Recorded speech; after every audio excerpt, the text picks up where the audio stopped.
অনেক মানুষ দেখবেন প্রশ্ন করে মালাকুল মউত একসাথে এতগুলা মানুষের জান কিভাবে কবজ করে? প্রশ্ন করে না? এখানে 10 জন, ওইখানে 10 জন, আমেরিকা 50 জন, বাংলাদেশে 100 জন, এট এ টাইম মানুষ মারা যায়। এতগুলো মানুষ কিভাবে মালাকুল মউত একা একা মানুষের জান কবজ করে? মালাকুল মউত আল্লাহর নবীকে বলতেছেন, ওগো নবীজি, একটা মানুষের হায়াতের জিন্দেগি যখন শেষ হয়ে যায়, আল্লাহ তাআলার আরশে আজিমে একটা গাছ আছে, ওই গাছের সাথে এক পাতা আছে, প্রত্যেকটা পাতায় পাতায় এক একটা মানুষের হায়াতের জিন্দেগি লেখা থাকে। যখন তার হায়াতের জিন্দেগির শেষ হয়ে যায়, 40 দিন বাকি থাকে, তার হায়াতের জিন্দেগির ওই গাছের পাতাটা হলুদ বর্ণ হয়ে যায় 40 দিন আগে। কয়দিন? ওই বান্দাকে যে ফেরেশতার মাধ্যমে রিজিক দেওয়া হয়, ওই রিজিকওয়ালা ফেরেশতা 40 দিন আগে আয়েশা বইলা যায়, আল্লাহ তোমাকে 40 বছরের 50 বছরের জিন্দেগি দিয়া দুনিয়াতে পাঠাইছে, তোমার জন্য আল্লাহ যতটুকু রিজিক নির্ধারণ করছে, তোমার রিজিক খাওয়া শেষ, আর মাত্র 40 দিনের রিজিক বাকি আছে। কয়দিন? আবার যখন এইভাবে করে 1 দিন 2 দিন 3 দিন যেতে থাকে, প্রত্যেকদিন ফেরেশতা আয়েশা তার মাথার সামনে বৈশা বলে, শোনো শোনো, তোমার বাকি আছে আর 38 দিন, 37 দিন, 36 দিন। দেখেন আমার সাথে আপনাদের কথাগুলো মিলে কিনা। যখন একটা মানুষ ইন্তেকাল করবে, তার 40 দিন আগেই দেখবেন তার কথাবার্তা সবকিছু একটা পরিবর্তন চলে আসে। খাওয়া দাওয়ায় পরিবর্তন চলে আসে, খেতে পারে না। যেই মানুষ আধা কেজি চাউলের ভাত খায়, 1 কেজি চাউলের ভাত খায়, আধা কেজি গরুর গোশত, 1 কেজি গরুর গোশত খেয়ে ফেলে, ওই মানুষ দেখবেন 1 মুঠো ভাতও খেতে পারে না। তার সামনে খাবার দিলে আর খাবার ভালো লাগে না।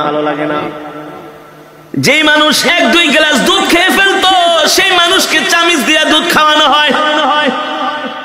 যেই মানুষ 1-2 হালি কমলা খেয়ে ফেলতো, তাকে একটা কমলার খোসা মুখে নিয়ে একটু রস খাওয়ানো হয়। কারণ কি রে ভাই? কারণ কি? আল্লাহর নবী বলেন, আল্লাহ তাআলা তার জন্য যতটুকু রিজিক নির্ধারণ করেছিলেন, তার রিজিক শেষ। বাজেটে আর তার রিজিক নাই। আর মালাকুল মউত আয়েশা বলে, শোন, তোর বাকি আছে আর মাত্র 3 দিন। 40 দিনের থেকে কয়দিন? দেখবেন একটা মানুষ মৃত্যুর 3 দিন আগে তার কথাবার্তা আরো চেঞ্জ হয়ে যায়। আত্মীয় স্বজনকে দেখলেই তাকায় থাকে, এক পলকে তাকায় থাকে, দোকানের দিকে যেয়ে তাকায় থাকে, বাড়ির দিকে যায় তাকায় থাকে, সম্পদের দিকে যায় তাকায় থাকে। কারণ আস্তে আস্তে পৃথিবী তাকে ছেড়ে দিতেছে। আল্লাহ আল্লাহ আল্লাহ। মালাকুল মউত আয়েশা বলে, তুই এখনো কি তওবা করস নাই? তোর মাত্র আর 3 দিন বাকি আছে। এই 3 দিনের বেশি আর দুনিয়াতে থাকতে পারবি না। তুই তোর গুনার জন্য আল্লাহর কাছে ক্ষমা চা। তখনই দেখবেন ওই মৃত ব্যক্তি যে ইন্তেকাল করবে, 3 দিন আগে তার সন্তানদেরকে ডাকে। কথার মধ্যে একটা পরিবর্তন, আবেগী কথাবার্তা বলে, বাবা রে, আমি যদি চলে যাই, তোর মাকে দেখা রাখি, তোর ছোট বোনটারে দেখা রাখি।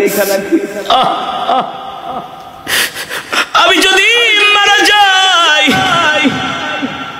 আমার ছোট ছেলেটারে তোরা কষ্ট দিস না। বলে কি বলে না? আস্তে আস্তে করে একটা পরিবর্তন চলে আসে। তার একেবারে খাওয়া দাওয়া বন্ধ হয়ে যায়। শরীরের নার্ভ গুলো, শরীরের পার্টস গুলো আর আগের মতো কাজ করে না। কারণ সে মৃত্যুর জন্য তৈয়ার হচ্ছে। যখন তার হায়াতের জিন্দেগির পাতাটা একেবারে হলুদ বর্ণ হয়ে যায়, আর মালাকুল মউত আয়েশা তার সামনে হাজির হয়ে যায়। যদি নেককার হয়, স্ত্রীকে বলে, আমাকে কালেমা শরীফের তালকিন দাও। যে নেককার হবে, মুমিন হবে, আল্লাহর নবী বলেন নেককার মুমিন মৃত্যুর আগে সে জানতে পারে।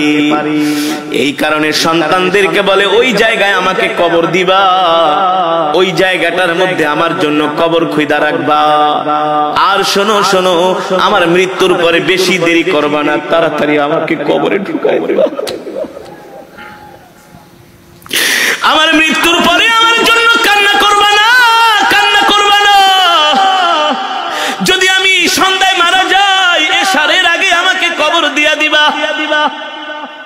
এভাবে নসিহত করে, নসিহত ওসিয়ত করে। কারণ কি? কারণ কি? আল্লাহ নবী সরকারে দো আলম বলে